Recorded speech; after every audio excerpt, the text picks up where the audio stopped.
Are we ready to go? We're ready to go, I think, yes. So thank you all so much for joining us today to celebrate our community, dedication to classical learning, and a willingness to share that learning. It's so wonderful to see so many familiar faces and names. For those of you who may not know me, I'm Marini Allen, Director of the Institute of Classics Education. And of course, you all know Helen, Director of HM Classics Academy. Our inspiration for this event is the Classical Festivals of Antiquity, whose intention was to bring a community together. Competition was the occasion, but unity and harmony were the purpose. And for this reason, we want to emphasize how much we appreciate all of you who submitted, and we would have no occasion for this festival without you, and you're all our favorites. And of course, thank you, every single one of you who took the time out to join us today. I'm going to turn it over to Helen now to introduce each of our entrants. Thank you very much, Irene. So I would just like to reiterate what Irene said, her warm welcome to everybody here, to our audience and our participants. What I would suggest is I'm going to pin the participants to the top of the screen if that works. And as I have pinned you, Lauren, you have gone full screen on my laptop. Alternatively, the view up in your top right corner, if you change that to speaker view, and then you'll be able to see whoever is speaking. I'm going to mute everyone. So Lauren, you can unmute yourself because I'm very glad to introduce Lauren first of all. Lauren Heilman is a postgraduate researcher working on her PhD in classics at the University of Birmingham in England. And part of her research focuses on representations of the lyre in Greek texts, and her current thesis chapter is on the Homeric hymns, and this was coupled with a marvelous, I'm reading what she's saying, Classics Academy course on the Homeric hymn to Hermes, that was with Wendy, which inspired the sonnet that you are about to hear. Over to you, Lauren. Thank you so much, Helen. And yes, this is a little bit of not an unjustifiable plug, but a very brilliant plug to the fact that we've had so much wonderful classical inspiration through Helen and Irene's institutes together. So if you have in the chat, you can pull up the text for all of the participants' work submissions. So mine is a sonnet. So I don't know if you're familiar with the Homeric hymn to Hermes. It centers on the birth of baby Hermes. He's just a very beginning god that he has just popped out, and he is about to exit his natal cave, and he stumbles upon this tortoise that is going by, and he discovers that if he will kill this tortoise, he can turn it into a lyre, and by this death will come a song. So this sonnet is meant to be representative of what Hermes is saying when he first kills this tortoise and cries out here, papoi, which is an ancient Greek phrase that Irene reminds us has made its way into modernity, essentially means alas, but with all of that, we'll just have the sonnet here. So, I struck the chord and cried papoi, a fine creation of my own, composing song on my new toy, whose source went waddling by my home. My song I would have made lament, sung for the tortoise by my cave, but that the sign to me was sent, sure gods the tortoise to me gave. No token thus could bode me ill, the tortoise song no tears will bring, though dying, died by divine will, for I the tortoise taught to sing. No singer has been sent again by deathless gods or death-bound men. And that is the sonnet. So with that, I'll turn it over to the next speaker. Thank you. Thank you very much indeed, Lauren. Wonderful. Fantastic. How lovely. So starting off with Homer, that's just brilliant. Thank you so much, Lauren. So I hope everyone, sorry, there's someone else in the meeting room. I hope everyone was able to access the link that that Irene put in the thank you, William, that Irene put in the chat. Next, bear with me as I find Joellen. We've got Joellen, so if I pin Joellen to the top of the screen, Lovely to see you, Joellen. As I said earlier, I think this is the first time that we have been somewhere together. We've had plenty of conversations over email, but lovely to see you. This is Joellen Kemper, everyone. She is a homemaker and educator who loves reading ancient texts and the works of the Inklings. I looked that up. So that's C.S. Lewis, J.R.R. Tolkien, and who was the third one? There was a third one. Owen Barfield.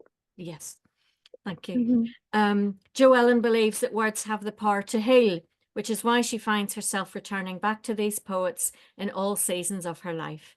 Her poem that she's going to read today was inspired by Plato's Phaedo, which she was privileged to study in Lauren Heilman's Greek philosophy course this past year. Thank you so much, Joellen. Over to you. Thank you. So my poem is called A Dialogue with Phaedo. Sing, O Socrates, of the plight of death, for we are like children, our fears need to be put to rest. The ripples of the swan proclaim your final breath.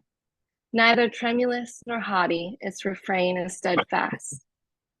For perfection is just beyond the horizon, your soul rising like the morning star to intertwine, a form for our doubtful hearts to bind. A pillar pining for truth you will always be, one last stand for all to see. May the fall of Socrates forever be at our recall, reminding us the glory available to all.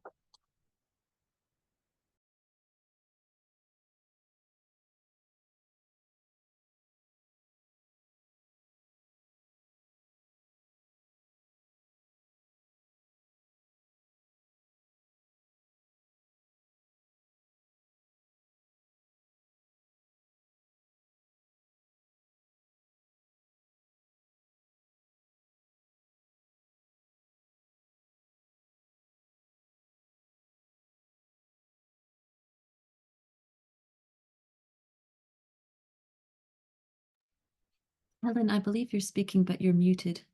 Yes, you're muted here. Sorry, my dog started to bark, so I muted myself and kicked her out. I believe you're muted again, Helen. Can you hear me now? Sorry. Okay. Aren't we supposed to be able to see the poem? There is a link in the chat that Irene placed in the chat so that you can call it up and you can follow along if you wish. I just put it in again Put it in in case again. anyone Super. doesn't need, so Thank you you don't need so to go much. back. And that link, you can go back to that anytime over the next couple of days and reread what everyone has written. Oh, I see. Okay. Okay, so next we've got Linda Stevens, and I'm so pleased that Linda has been able to join us. I'm going to read her what do we call it? Is it a poem? It's yeah, it's a poem. So Linda is she's attended lots of Classics Academy courses. She's always in Greek and Latin classes. She's very supportive. She has a lifelong love of mythology. She's doing a degree with the Open University in classical studies. And she wrote this, sorry, I'm just trying to read what you have said here, Linda. She wrote a poem for Ariadne magazine during COVID, and it was one of the runners-up. Is that this poem that we're looking at now? I'm going to start now. Okay, so this is the end of the Trojan War in the style of Homer. Sing, Muse, tell of the dread disease that halted the long war between the Hellenes and Ilium. Tell of the different variants of COVID, the Delta and the Omicron. Tell of all the myriad symptoms, both long and short, trivial and deathly.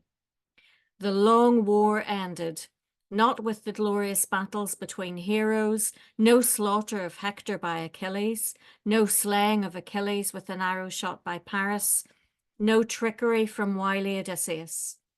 Helen returned to Menelaus unwanted, reviled, blamed for not only bringing the long war to their shores, but also for the dreaded COVID, for the gods were surely punishing Ilium. COVID brought the bravest Hellene fighters to their knees, retreating to their camps to wait out the pestilence in their COVID bubbles. Quiet came over the land, such as had not been seen in the 10 long years of the war. The only mortal creatures fighting on the field of battle were goats. Left alone as COVID ravaged the land, they had journeyed down from the mountains to explore the rubbish-strewn camps of the Hellenes, too weak to chase away the goats, plagued by the clashing and crashing of the fighting goats' horns as they ran at each other fast and hard. When they had their fill of fighting, they were as drunkards, wandering in circles, unable to walk a straight line. As COVID took life after life, the gods who had sent Apollo with his bow to strike the Hellenes down for some slight, now forgotten, became bored with the quiet. The gods abandoned the mortals to their fate, both deserved and undeserved. They held parties on Mount Olympus, resplendent with ambrosia and nectar. They revelled long into the night, then day, then night, continuing whilst the Hellenes thickened and died in their bubbles. The dread disease spread to the towers of Ilium. The summer arrived, bringing with it respite from short COVID. The long COVID took its toll in the Hellenes, bereft of taste and smell, skin complaints that itched maddeningly as if ox-eyed Hera herself had resumed the shape of a gadfly to further add to their misery. The Hellenes, between dreamless bouts of sleep, wailed to the gods to halt the maddening itching, the fall of hair which left hairless patchy gaps on their heads and in their formerly resplendent beards. Brave Achilles especially felt the pain of the disfiguring rash and much thinned hair. Thus the Hellenes sailed away in their ships and hidden amongst the seemingly healthy to change and infect in their homelands was the dread COVID. Gentle muse, cease to sing for a while. My head throbs as if grey-eyed Athene will burst out of it fully armoured, as she did when her father, the thunderer Zeus, swallowed her. Hypnos has come and I must sleep. I hope to wake, even though my breath is so short. Breathing is a labour. Sing later, Muse. Thank you so much for that, Linda.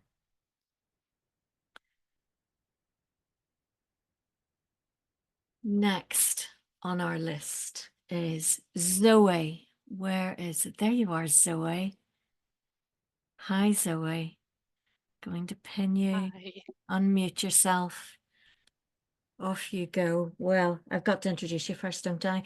Zoe, the lovely Zoe Lister she's a current Classics Academy student. She is the bane of my Saturday mornings during term time. She says she's obsessed with Sappho. She's a student with the Open University doing a classics degree, and she plays the violin. And as well as all that, she is wonderful at ancient Greek, and she's going to show us how wonderful she is. Off you go, Zoe. Okay, I'll have a go. Yeah, the whole point of me doing Greek, really, like my main goal was that I wanted to be able to translate Sappho. And this was sort of like the first attempt that I'd had at it. So yeah, it's fragment 31. So a bit nervous. That man, I think, is as lucky as the gods, who sits opposite you and hears your lovely voice and your exciting laughter. Causes my heart to leap from my chest if I look at you for only a second. My words get stuck. My tongue withers and cracks, and fire instantly rushes beneath my skin. My eyes see nothing, and my ears ringing. Down, sweat pours down, and fear takes me totally. As I turn green as grass, I feel I will die. But all can be withstood, as even a person of poverty. Fantastic. Wonderful. Brilliant. Thank you so much, Zoe. Well done. Lovely. Right. Our next entrant participant, just checking, Rebecca has not made it today. So there is a recording, so bear with me as I share my screen. I believe the sound is a little low on this, so you may have to turn your sound up. Can everyone see? Can you somebody shout out and give me a yes? I can't see anyone. Can you see my screen? Yeah, I can see Yeah, it. perfect. Okay. Yes, yeah. So this is Rebecca Samuels. She graduated from the Open University with a Bachelor of Arts in Classical Studies in 2022, and she has expanded her interest into literature and poetry and translated classical Greek and Roman authors with a contemporary voice. In her spare time, she enjoys reading, poetry, and solo camping. So I'm going to press play and we'll listen to Rebecca. Good evening, everyone. Thank you to Helen and Irene for organising the Classical Festival, and to you all for logging in to watch from wherever you are in the world. It's an honour and a privilege to be able to perform my translation of Catullus's fifth poem for you all tonight.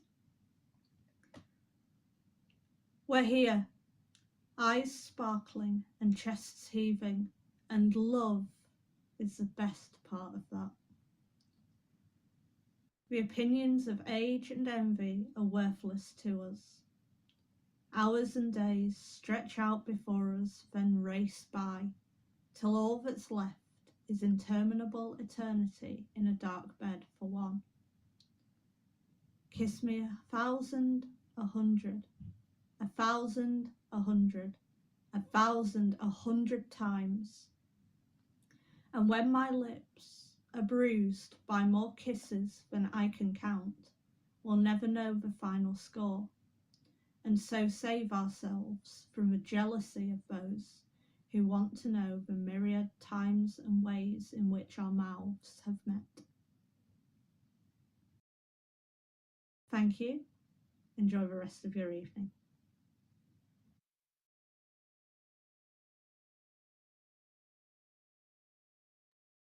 Lovely. So in her absence, thank you very much to Rebecca.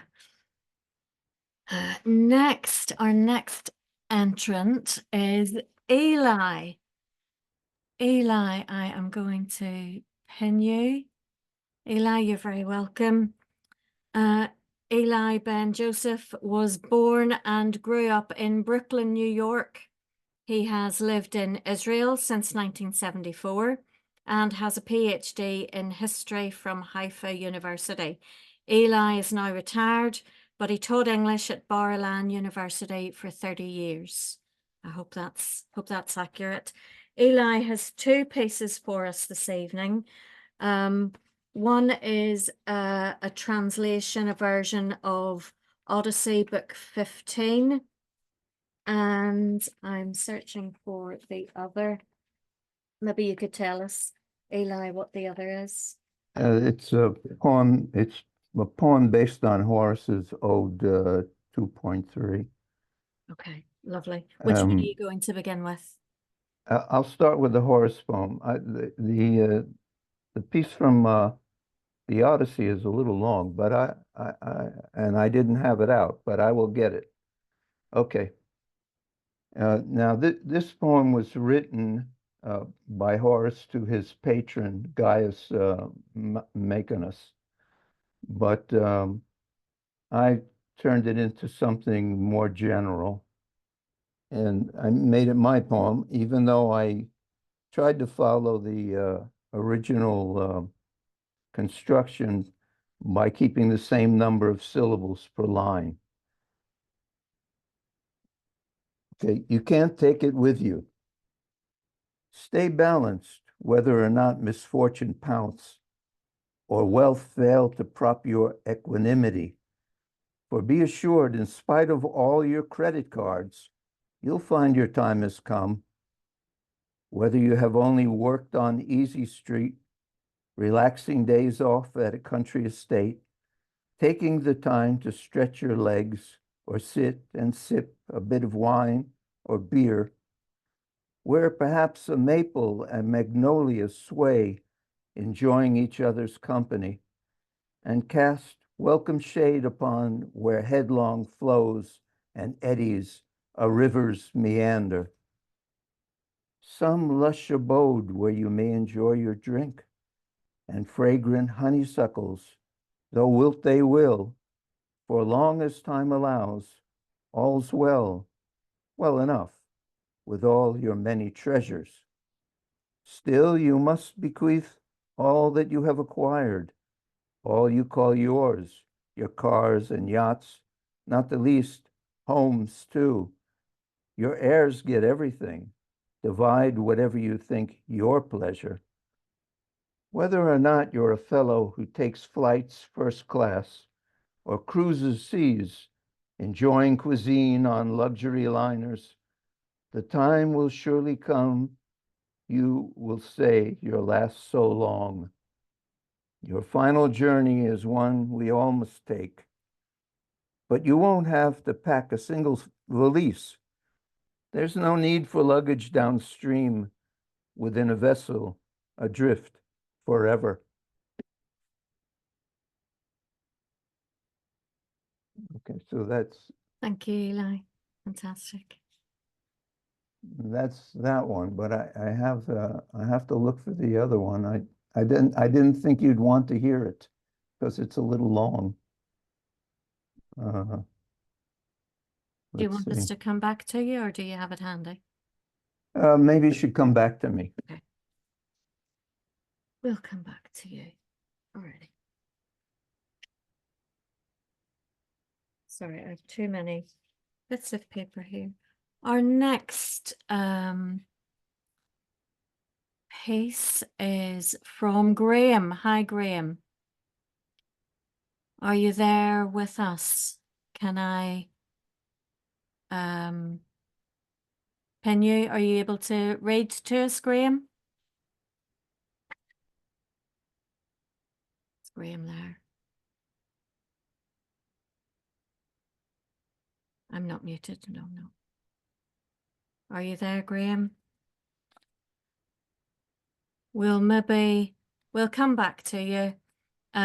So we'll move on to Andy. Andy, lovely to have you here. Andy Parrott is in Scotland, as you'll soon find out when he opens his mouth with that wonderful Scottish accent. He's a current Classics Academy student of Greek. He has to listen to me on a Saturday morning, bless your heart, and you still turn up. Andy is starting the final year of his Masters in Classical Studies with the Open University, and he already has 2 bachelor's degrees, one in Classical Studies and one in music. And Andy writes his own music and has had 4 poems published.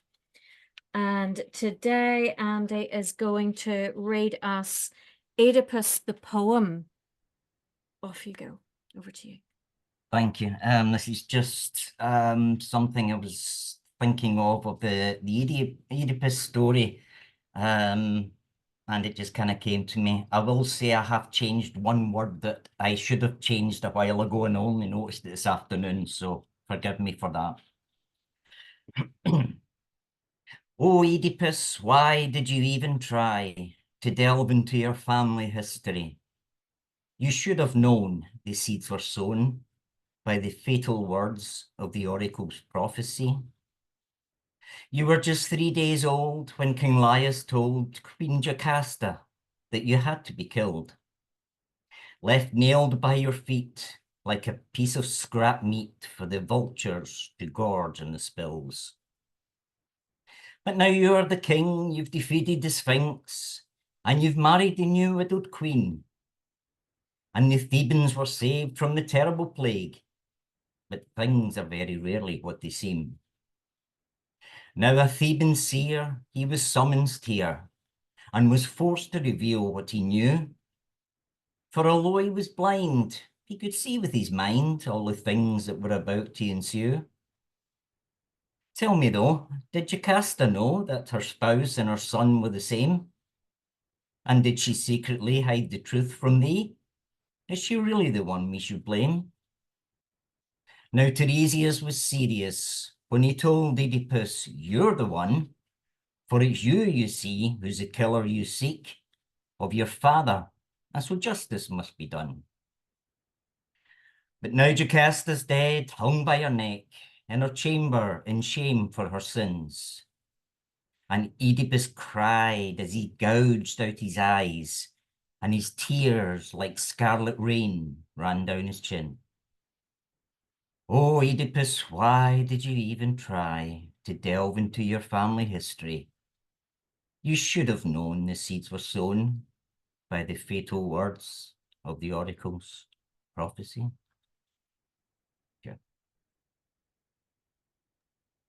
Thank you so much, Andy. The Oedipus myth is one of my favorites. It just shows how you can't escape the prophecy. That's wonderful. Thank you so much. I will remove your pen. Okay, so Graham Willett, where are you? I can't see you. Are you there, Graham? I see you've unmuted yourself.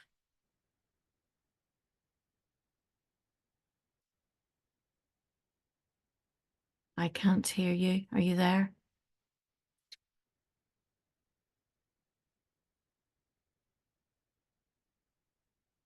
Nope, we can't hear you. Not sure if you're speaking. You're definitely not muted.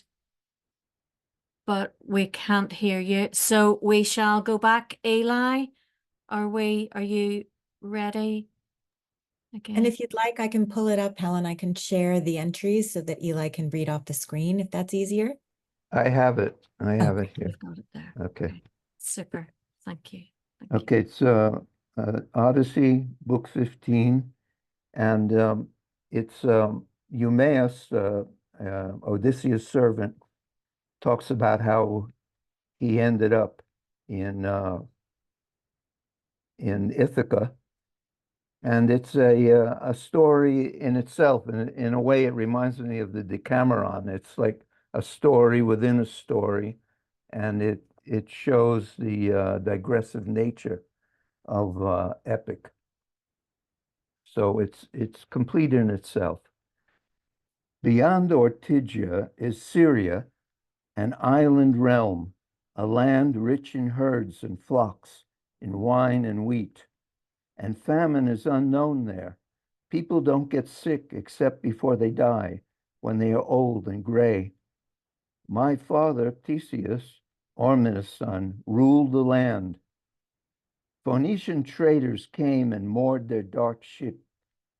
And in my father's house there was a lady Phoenician, tall and lovely, good at working with her hands, who was my nursemaid and used to take me out.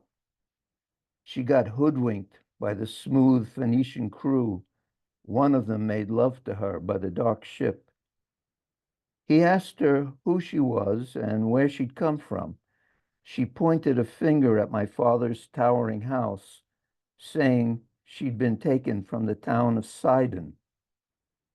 Her father was a wealthy man named Arabus, but Taphian pirates sailed, and sold her off to my father, a man who paid a decent price, for he was the wealthy master of a towering house. The fellow who had secretly made love to her told her that her parents were alive and well, and asked her if she wanted to return to Sidon with the Phoenicians. First, she wanted them to swear an oath that they would bring her home safe and sound, and all the Phoenicians gave their word. Then the woman told the Phoenicians none of them should speak to her if he should chance to meet her out in the street, since someone might then go and tell the old king, who might just get suspicious. They should go and trade their merchandise, load their ship, and send for her, and she'd bring any gold she could lay her hands on, and also bring a child, so she could pay her passage. The youngster was her master's. She took care of him and knew this fine boy would bring a worthy price in foreign harbors where Phoenicians visited. Now, after this, the Phoenicians sailed a full year within our land and loaded up their dark ship. When they were ready to leave, they sent a messenger to let the woman know. He came to my father's house to trade a golden necklace made of amber beads before returning to the harbor and the ship. Now, as my dear mother and her women servants looked the necklace over, he nodded to the woman, who then led me out, grabbing 3 gold goblets.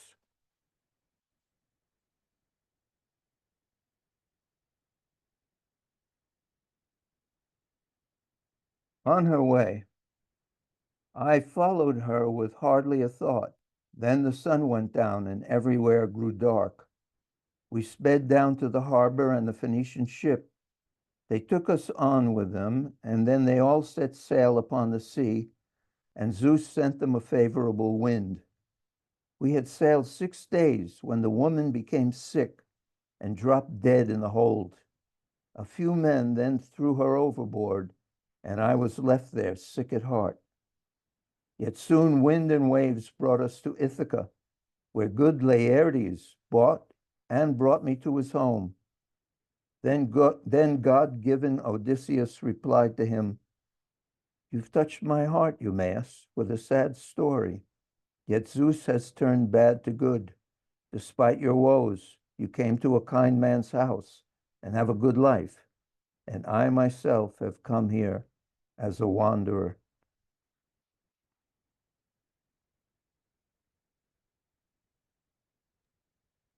Thank you so much, Eli. Thank you very much, everybody. I'm just checking our participants, but I think we have lost Graham, who was going to read from, I think it was his translation of the Odyssey. It's all on the web page that Irene has shared with you. So you can go there and read that. I have just opened voting. It feels like Eurovision. Voting is now open. You can go to the Google form that I sent this morning. I sent you a link, and you can vote for your favorite. Of course, we're all winners. They're all our favorites. I think the voting is really just it'll just decide what order we share on social media all your wonderful pieces of work. We're so grateful for all of you, for the people who have entered and the people who have come along to listen. You know, we have our own community here, and I'm so grateful that you're all a part of it. Before we go, would anyone like to share their own their favorite ancient text, or does anyone have anything they would like to say? They would like to join in. I will say that Irene and I are hosting a book club in the autumn. There are lots of classical book clubs around at the moment, but ours is for classical, ancient, historical non-fiction. So we're starting off, and I'm not prepared, I should have had my book. We're starting off with Gods and Robots by Adrienne Mayer. We've got 24 Hours in Ancient Athens. A Fatal Thing Happened on the Way to the Forum by Emma Southern. And the last one is The Missing Thread by Daisy Dunn. And that it's open to everyone. We're going to be meeting on the last Sunday of each month, September, October, November, December. And many of you have already said that you're interested, and I'll send out more details at the beginning of September. Anyone like to say anything else? I'd like to say that both Irene and you make a very positive impression on me as people who take the initiative and organize things and keep alive the classics. So thank you very much. Thank you. I really appreciate you saying that, Eli, because that is what we're trying to do. We're trying to keep the classics alive. We're trying to keep the ancient Greeks and the ancient Romans alive. One other thing I should say is there are still places in my summer school. If anyone is interested, do give me a shout. There are places in Latin and Greek and Egyptology, and our Egyptology tutor is Anna Victoria, who is here at the moment. If no one has anything else to say, I'm just going to Can I just say? Yes, Edward, yes, Can I please just do. say, sorry to intrude. I didn't realise it was really for participants only. No, it's not for participants only. No, right. no, you are so Everyone. welcome. Okay. No. You mentioned a book. I've just read this one, which is what's his name? Odysseus Island. Because I want to go to Ithaca in either summer this year or the summer next year. Because I went to Chios this year, so I'm sort of fascinated by Homer and all that sort of stuff, which you may know, Homer, do you? But this is a fact book. It's by Jane Cochrane, who bought a house in Ithaca in 1982. And it's her adventures trying to get the house sort of up and running and all the neighbors and the way the Greek culture works or doesn't work. And I found it quite fascinating, not least because in the sort of second half, her husband dies, sadly. But she starts investigating the idea that Odysseus actually did return to Ithaca and not Kephallonia. So she goes into great detail about the archaeology and the sort of history and the competition and everything. So if you want a light read, which is still very informative, I recommend it. Odysseus Island, give yourself a break from Greek and read Greek in English. Okay, I hope to join the school at some point, whether the summer school or in the September. So thank you very much. You made me very enthusiastic. Oh, so all the best to you all.